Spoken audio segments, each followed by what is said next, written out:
gusto magnegosyo, magawa ng hotel, yan, malapit na school, meron college. At the same time, so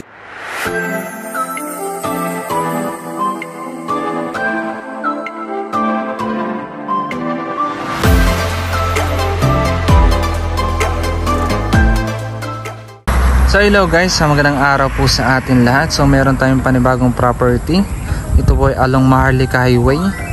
So yan po ang ating bagong property ngayon. Simula dun sa postehan na yon, yan pong postehan na yan, yung pong poste na yon hanggang dito po. So around 30 meters po ang kanyang frontage. Sa town proper ng Calauag po ay nasa 6 km lamang po ito. So ayan po, 6 km from town proper of Calauag. And dito po yung papuntang Bicol at dito naman yung papuntang Manila. So bali corner lot po ito. Ang establishment po malapit dito ang school po ng SLSU College po. So diyan lang po yun sa may papasok Manila. So siguro yung mga nasa 300 200. Yan lang po, yung bakod na yun, yung may bakod na yun na doon. Yan po, yan na po mismo yung school ng SLSU. So bali po ito po yung property. Kagandahan po dito, ito ay flat land po. Yan, sa mga may mga pang negosyo, business, parking lot ng mga truck, pwede po ito. Yan po, nakapantayan na po yan. Yan po, sa kuryente, meron na po itong linya ng kuryente, may sariling kontador na po ito. Yan po, kapantayan na yan. Tapos sa tubig, meron na din po itong sariling balon. Ayan po, sariling source ng tubig.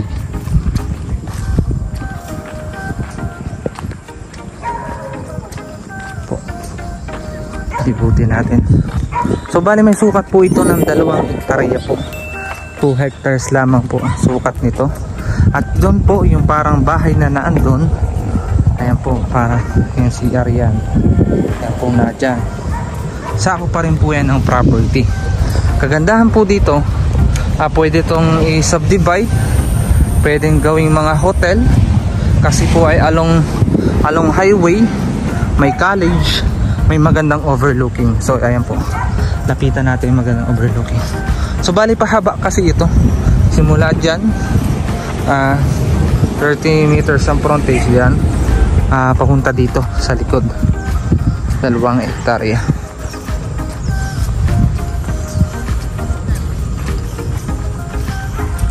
po. Sakop yan, taas na yan, hindi pa lang yan na papantay. Binibenta na po kasi sa mga gasoline station, hotel, pwede, parking lot ng mga truck, pwede itong area na ito. So ayan po, ayan, overlooking niya dito sa areang ito, diba? Pwede itong pagtayuan ng tambayan dito sa likodan. Diyan, overlooking na yan, nakabundukan. Yung bahagi dyan ay sako pa rin po. Ayun po yung kasamahan ko, nililibot niya din yung nasa taas na yun. Ayan po.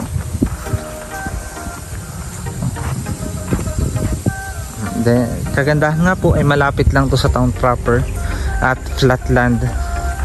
Yun yung maganda sa area nito. Although pricey siya, ay reasonable naman siya sa property. Sa document po, pwede nyo makausap po yung naka-authorize po sa pag-aabiyad ng document po nito, kasi ito po ready to transfer na po. Bale, to sa makakabili po ay sa kanya na po itadirect ang pagta-transfer ng title po.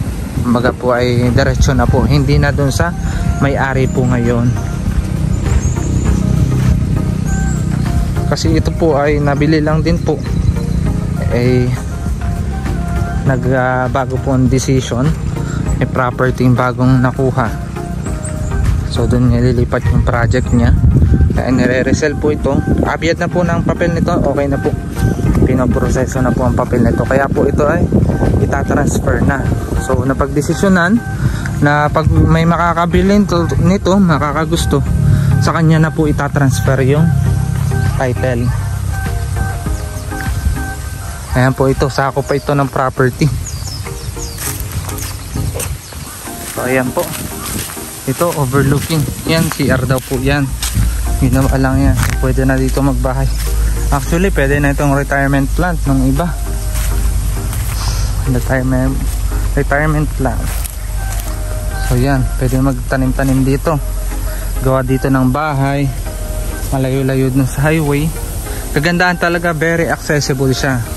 Sa mga gusto magnegosyo, magawa ng hotel. Yan, malapit na school meron, college. The same time 6 km from town proper, so around 10 minutes, less than 10 minutes lang po yun sa biyahe. Nasa bayan na po kayo, mabilis makapamili. Di ba po, sa nag-aalaga ng mga manukan, sure na sure din to sa mga kagaya po niya, nagmamanok po.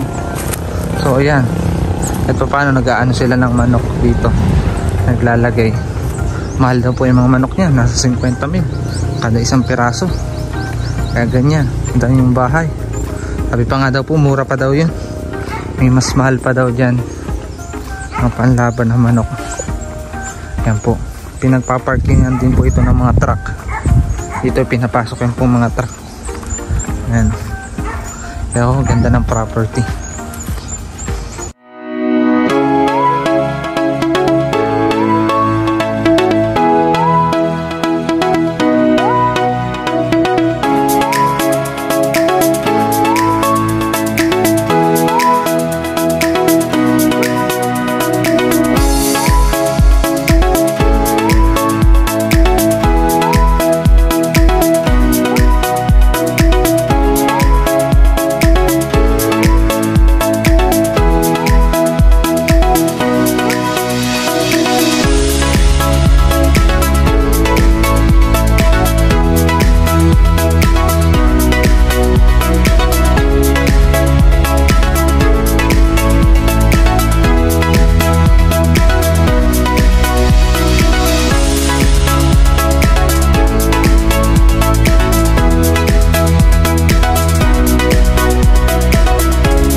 Kung nagustuhan niyo po itong property ito, i-message niyo lamang po ako sa aking number. Available po yan sa WhatsApp at Viber. O kaya naman sa aking Facebook account, Peter Purificacion-Ulayaw. At huwag niyo rin kalimutan mag-subscribe para lagi po kayong updated sa aking mga bagong upload na property. Baka sa kasunod na upload ko, ayun na ang farmland na hinahanap mo. Yun lang, maraming salamat sa panonood.